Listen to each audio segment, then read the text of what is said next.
Now, television doesn't have a very good track record when it comes to rock and roll.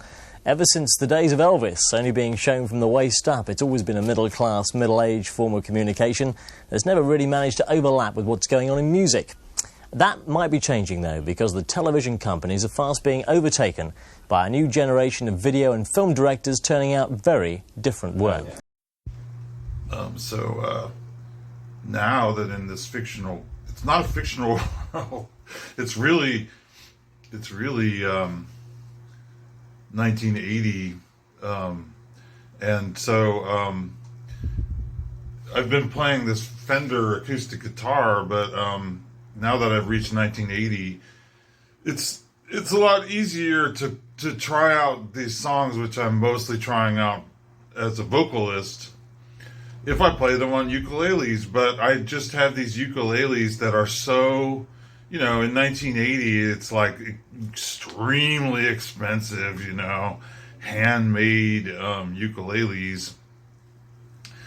And I'm going to play these, but I'm going to cover up the brand because I don't want people to steal them. If they saw what brand it was, they'd get stolen for sure. So I'm just covering that up, and I'm going to probably keep doing that,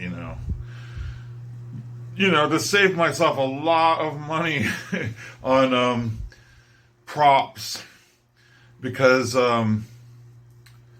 if I were to go out like, I thought, 1982, I should go buy myself a Squier Stratocaster, because that's when they started having Squier Stratocasters. But the fact is that everybody knows it's not as good as a Fender Stratocaster, and I have an electroacoustic guitar, and I can play electric guitar parts on it.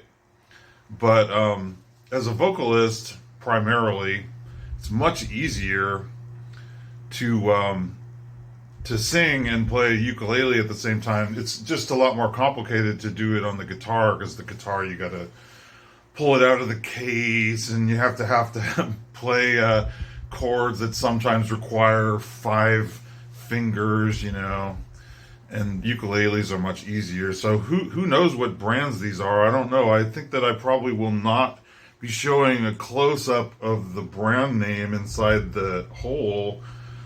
But I'm just saying this as anybody else out there who's interested in makeshift filmmaking. I'm actually doing this and dressed in this outfit so I can go walk around in the fog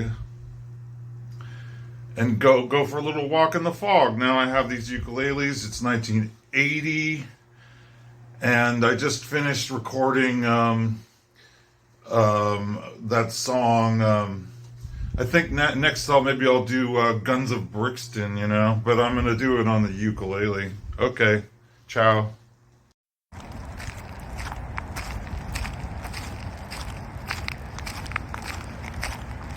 Anyway, here in London, sometimes you could walk around when it's foggy, and you can sometimes film TV without a film permit because there's nobody out looking.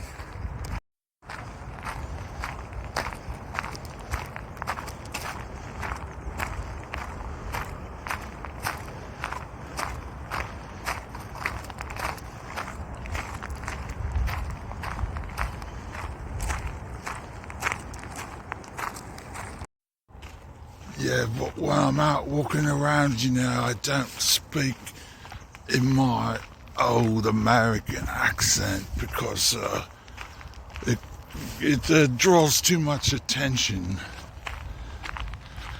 Morning, governor.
it's nice to be playing ukulele in late 1980. I guess it'll be 1981 pretty soon.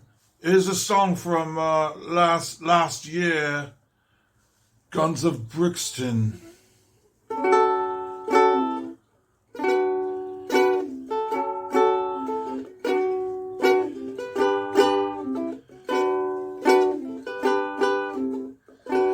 When they kick at your front door, how you gonna come? With your hands on your head or on the trigger of your gun? When the law break in, how you gonna go? Shot down on the pavement or waiting in death row? You can crush us, you can bruise us, but you'll have to answer to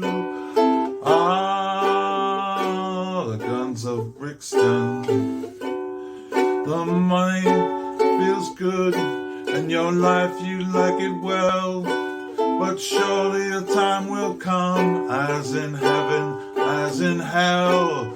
You see, he feels like Ivan, born under the Brixton sun. His game is called survival at the end of the holiday fun. You know it means no mercy, they caught him with a gun. No need for the Bracknell riot, goodbye to the Brixton sun. These people are, in some respects, organised crime. I mean, we mustn't underestimate that. I don't want to give the impression that we're sort of a secret police. We're certainly not. But you've got to bear in mind that we are losing, as I said before, £20 million a year. That's a great deal of money for an industry which is worth perhaps, say, £350 million. 20 million's loss is a lot. The flood of illegally produced albums and tapes couldn't have come at a worse time for the British record industry. All the major companies have reported a slump in sales anyway, due to unacceptably high prices and the general state of the economy.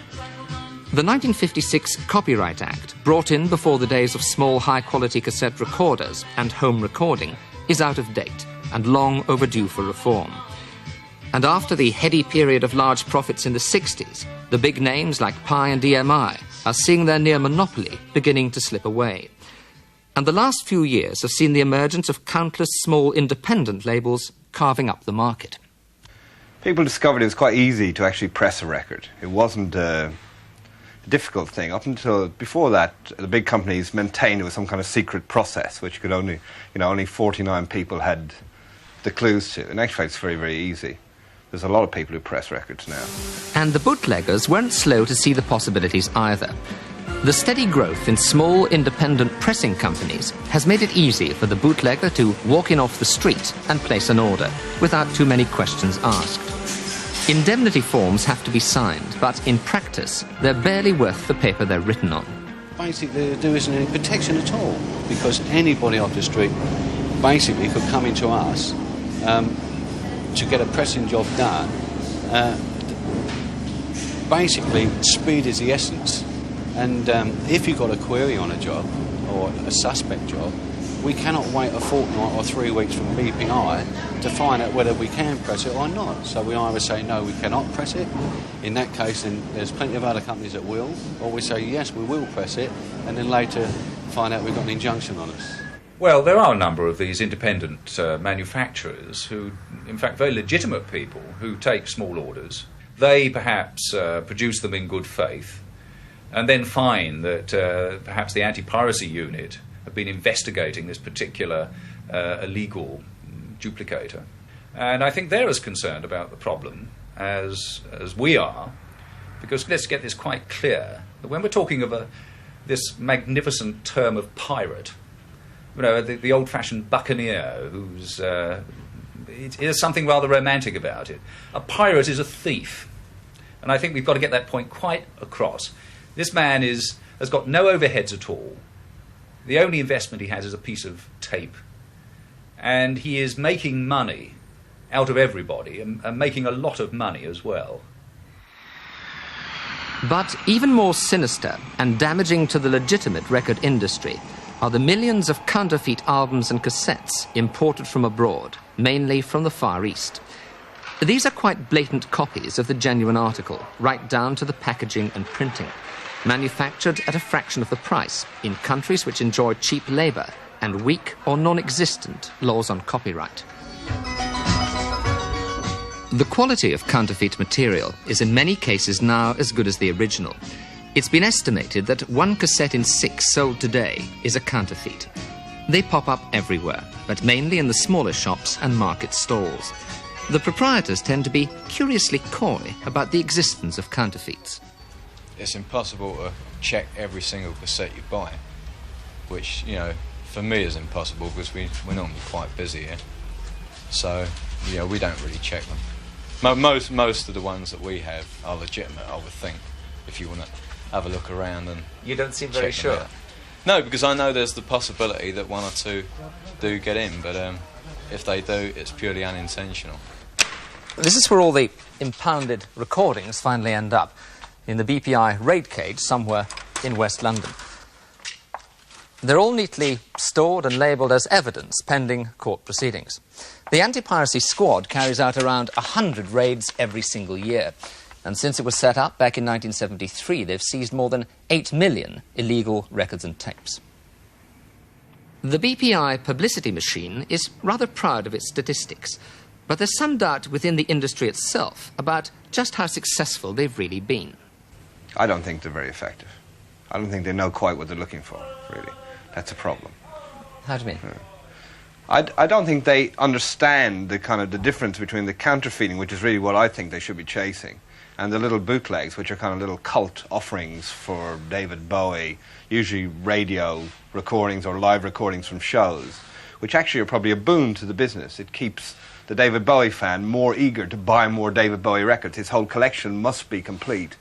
And the counterfeits, the people who actually copy a big, huge hit record, and their contribution is well hidden because there's such a quantity around. And often coming in from abroad. That's right, I think so, yeah, a lot from abroad. They're the ones that I think the BPI could catch, and really I don't think they're in a position to, because it would involve a very Interpol situation, which of course they're not up to, hardly at all. I would disagree with that. I think we've been very successful, and particularly over the last couple of years, we've been particularly successful, I think. And one's always got to remember that when you're talking of small people can become very big people unless you can control this adequately. So I would say to our critics that no, we're not sitting back and saying, no, we've done a good job, because clearly to combat piracy, you're never going to solve piracy. You'll never stamp it out entirely. You're never going to stamp it out entirely until, let us say, they're so successful, the pirates, that we've got no business left. Bobby, you gotta give it a go.